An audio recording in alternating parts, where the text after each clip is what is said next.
Alright, I'm here with Steve, talking about his motorbikes today. What kind of bikes do you have, Steve?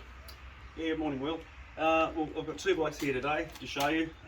Firstly, I'll show you the Aprilia Tuono, which is spelt T-U-O-N-O, but it's actually pronounced Torno, which is Italian for thunder.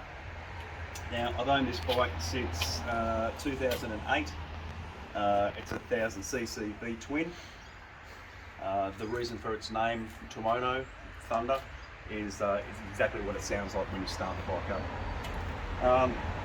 Yeah, so as I said, I've owned this bike now since about 2008. This is basically my road going bike that I ride on the road all the time. I also have my track bike here, which is a Ninja 400. As you can see, it's basically been dressed up for the track. So if I do crash on the track, I can easily replace the fairings and so forth. But going back to my main drive road bike, I've done a few things to this. I've put a bit of carbon fibre bling on it, as you would say. You've got your front fender, front guard, which is carbon fibre. You've got your oil cooler protector, which is also carbon fibre. What you've got here is what's called a frame slider, frame protector. So if you in an unfortunate accident and you do lay the bike down, this will save all of this from getting damaged.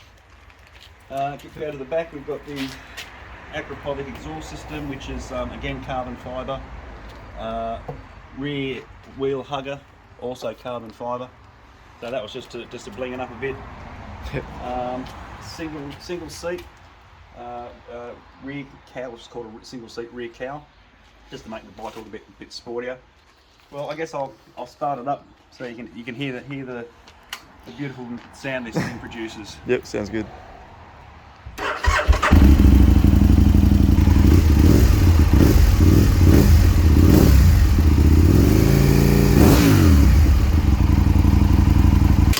And obviously with the amount of power this thing has, it's quite easily to do wheelies.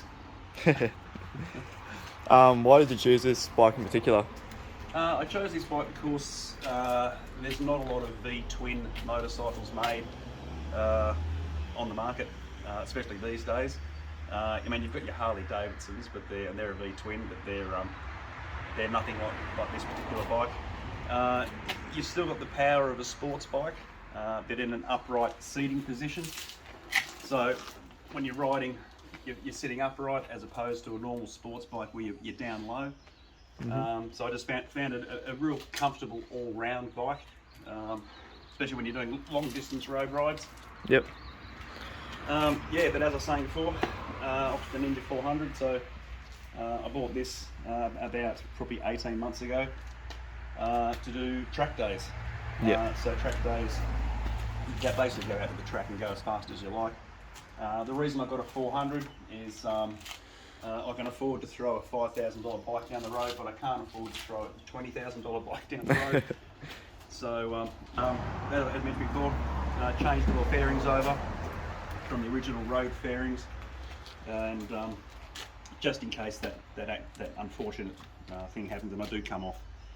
The only other thing I've done to this is put upgraded suspension. So front and rear suspension.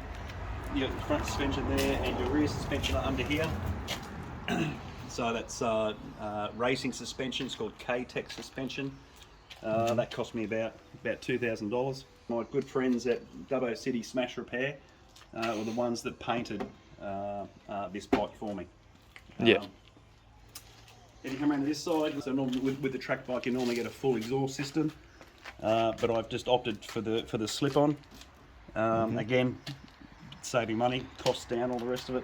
But that's just called a Yoshinuru exhaust. Gives it a nice note and also gives it a little bit more power as well. Yeah. I'll start this one up just so you can hear the sound difference between this and the V-twin 1000.